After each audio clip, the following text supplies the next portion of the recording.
Yeah. It froze then. No, well, it's Oh, we doing better its start. thing. Yeah, Okay. yeah. I think you should just start, Oh, and okay. if you know, Right. I can do it from here. Righto. Another slick introduction by both of us again. I'd like to apologise for Evan's. why is it always my fault? It says end live video. Is that? Yeah, but that's what you do when you turn it Oh off. God. Okay. Remember, that's what you do when you turn off the videos at Well, the look, get end. out of here. You're going to make this longer than it is. It's always too long. Right. There's Oh, right. Okay. Look, we'll start with the article we've just put up, and it's a response to the critiques which were inevitable of people who felt that what we'd done was a helicopter, and I mentioned this before, the planes and all the other stuff it's supposed to be, weather balloon, and we've gone through and sort of responded to that, but then there's more that we're going to add to it. And what's particularly interesting is we're going to add to what we've done before with some new information in this article, and it's the picture we've highlighted. Is a picture of the UFO taken at 1 minute 20 seconds. Which you might think, well, yeah, we've seen the UFO thing. What's so special about that? Well, you go and look at it 1 minute 20 seconds, 1 minute 21, and you'll find there's nothing there. Now, what's happened is a lady by the name of Amanda Smith, for reasons I've spoken to her, and I still can't fully understand why she did this. She decided to slow the whole thing down by 4 times to 1/4 the speed it was before. And it turned up at 120 and 121 seconds, 1 minute 20 and 21 seconds. The UFO is there for one frame out of the four in that particular segment of a second. So actually what's happened is it is still there, but we never saw it because it was only there for such a short period of time that we didn't register. It actually is there, and the frames are legit, and we've checked on this. It turns out what we've got is when we come back the third time, you'll find that, as we said, it seems to have gone. Well, it hasn't actually. It's going. But because it was moving so slowly, which it was, and you've seen that moving across there, so slow that if it was a plane, it'd fall out of the air, and far too slow to be special ops, as some people have suggested. I mean, if you're going to do special ops in a battlefield, doing something where you can have 3 cigarettes before you decide to shoot at it is not the way to actually win a special ops game. It's rubbish. It is what it is, but here's what's interesting. There is, and even if some people claim, as the Pentagon has said, it's either the UFOs of China or Russia, neither China or Russia can make a thing disappear like that, nor America. It's still there. Is it crossing dimensions? I'm not sure, but it's certainly worth looking at.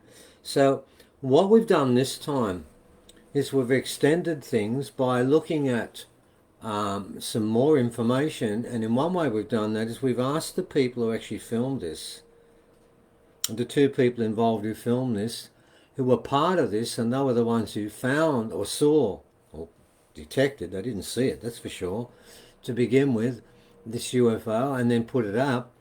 It's their side of the story. And what we've done is to begin with, I was going to slot their side of the story into our article, but it doesn't fit because we're trying to be analytical to prove to your rational mind through empirical evidence and photographs and logic. And this is a personal anecdotal story of actually being inspired to do this and being visited the night before it happened and then filming it, not knowing they filmed it. And a reason why, because literally the person, the cameraman, is nearly legally blind. And that's because a lot of people have said, well, why didn't he follow it? Well, actually, it doesn't matter if you're legally blind or not, because the people who weren't legally blind, like myself and others, we looked up there and never saw it too.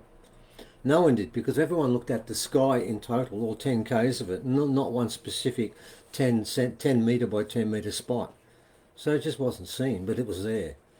So we're actually going to continue on that theme. And we're looking at that. Now, we're actually going to make that one of our major points of focus, and there's a reason for that. Because what I'm saying happened at Uluru doesn't just prove aliens were there and a UFO spaceship was there, but it starts to give us an answer to the most important question the Pentagon never tried to address.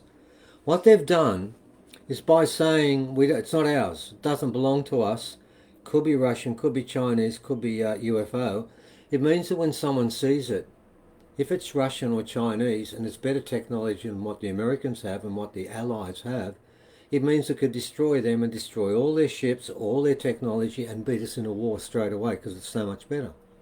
So we should fear them. So what they've managed to do is to create that element of implied fear by saying we're not sure what it is, but we've already got people going around saying, oh, they've got this and we don't need it. We need to spend more money in armaments and intelligence. And that's the big talk now.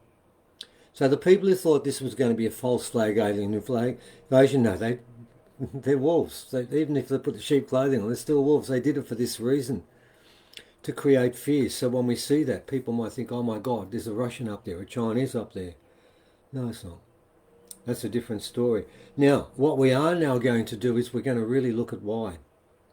I believe we're going to put up enough evidence in this next one to completely prove the case through a different form of looking at alien footage. Not the ones the Navy pilots used, where it was moving quickly, but the opposite. But the reason it came, the fact that the rock exploded at that time, that the Schumann resonance peaked at that particular moment, and this alien spaceship appeared. Did it turn the rock on with the ceremony, adjunct to it, or was it there just to witness to see if it actually happened? Because something flashed out of Uluru, and we still got that film up, and we'll show you again if you haven't seen it, where at 7:32 Uluru explodes in white light. So, having done that, we're now going to have a fairly regular segment from now on in our work leading up to this change, and that involves having Leah. Now, Leah is a contactee with aliens, and of course, when I first heard about that, I just thought, oh yeah, right, I'll see about that. And to be honest, let's be frank about this. Now that we know, and the Pentagon have implicitly said this, that they're real, aliens are real, the question is, do they have an interest in us? The answer is yes. Do they make contact up with us? The answer is yes. And in this case, it's only a matter of is this person lying or not telling the truth. The trick is with Leah, I did something I did with any psychic. I asked them questions that they don't know. In Leah's case, I did this many, many times, and to find out whether this contact of hers, Mesref, is as omnipotent and aware of what's going on as he seems to be. On every occasion, I get back answers where Leah didn't know them, could not have known of them, what I was asking, but got the answer right every time. And after a while, I started to realise this is legitimate. What I find interesting is most of the information Mesref gives Leah, she doesn't want to hear. And she has to act around that. More often than not, it's not what she expects herself, and she's quite surprised by it. The reason I'm doing this is because I actually value Mesref's guidance as much as I do with Kano or Rani Bev. They're all elders. I'm not worried about colour. White, black, or green, or blue, it doesn't really matter. It's not an issue. If they've someone of wisdom, I'll listen to them. And I value his guidance, and if I was to do something against what he said, which I haven't yet, that would be a concern. Same way it would be if it was Kano or Rani Beb. So, what I'm going to do is I'm going to ask 8 questions, which Leah's going to speak to Mesref about, record his response, and then we're going to discuss it, which is going to tell us what we said. Then we might talk about that question a bit, then go on to the next one and do that 8 times. She's going to answer 10 questions in all.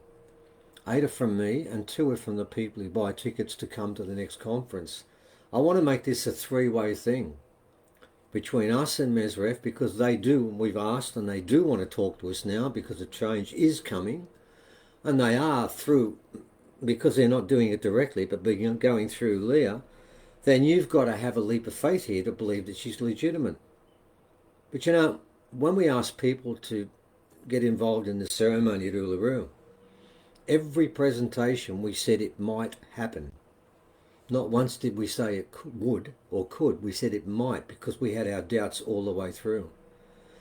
And 15 million people went out and meditated in some of the most trying conditions on what we guaranteed was a maybe. And they stood by it, a leap of faith, and it turned out it was right. We've got the proof. It did happen. Same thing applies here. I can't prove to you that she's in contact with Mesref, but what I'm going to ask her to do is to talk about how it came about for about 30, 40 minutes. Then we begin the question and answer session and we'll carry it on. And each occasion I'm inviting people that actually buy a ticket to write a question up. Now don't shoot me if I don't pick your question, because I'm going to let Evan do that and he's going to read them out. So if you've got any complaints, it won't be me you complain to, it'll be him. He picks two each time. She gets notice of those also at the same time, because she's got to contact him and then write all that back down. And then what happens on the day is I read out the first 8 questions, which are mine. Evan reads out the last 2 and takes over for those when they discuss where they come from too. And that's going to be a regular part of this.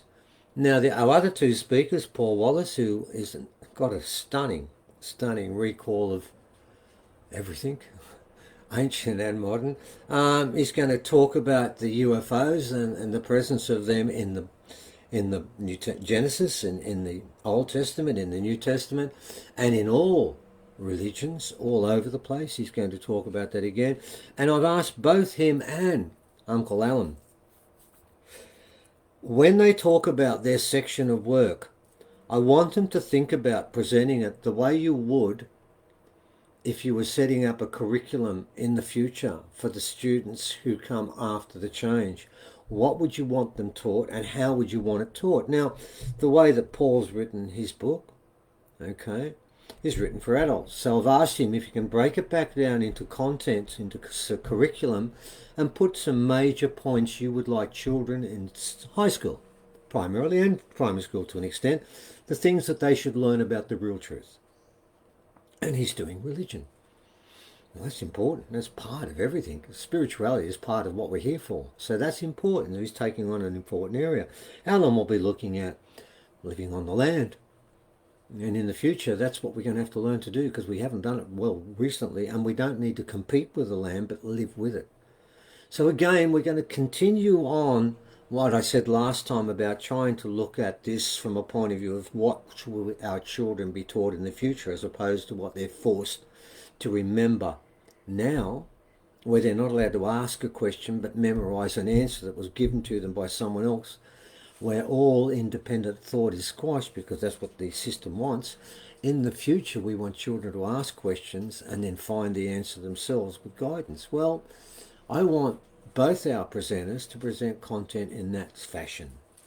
And then Leah, of course, is going to do a question and answer, which will become a constant part of this, because we need to hear and we need guidance from those above us, because they've been here for the whole time, but they can't directly interfere. But they can use an interlocutor to speak on their behalf. And once you believe that Leah is legitimate, which he is, then this becomes a pivotal part of how we go forward with our presentation. So I'd invite you to come and join us in this one. And please, if you haven't, and we probably have asked you to do, invite others, because this time around there's going to be a lot of proof. And we want to follow up the Pentagon story with the truth of what really took place. And I believe we have evidence stronger than any visual evidence the Pentagon's got, and we've researched it in more detail, and we believe it doesn't tell us if, it tells us why. And that's the most important part of this story. What is it they've come here? What is so special about this place?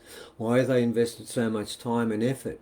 What do they think they can get out of Homo sapiens that seem to spend all their time spoiling the planet and fighting each other and killing every other species there is and breaking every one of nature's laws? Why would you bother with us? That's an important question, and there is an answer, and we believe we have it. So we suggest you join us and maybe ask others to join us, because we're going to try and answer the most important question there is. And the answer is not 42. It's much simpler than that, but more on that soon. So come and join us in I think it's Sunday week. And in the meantime, there's 2 articles to look at. One by us about what happened on that day. Then a second article, which is even longer than ours, written in first person by the people involved in it and their experience too. 2 different stories, 2 different approaches, but it is the same truth. And it's time that people started to learn what that truth is, because the time's running out. Don't forget, the Hoppy said it's a fast-flowing river, a fast-flowing place where you've got to jump into. Well, we're invited you to jump in, so come and join us. It's not a bad place to go, because the one we've got at the moment certainly isn't. Okay, until next time.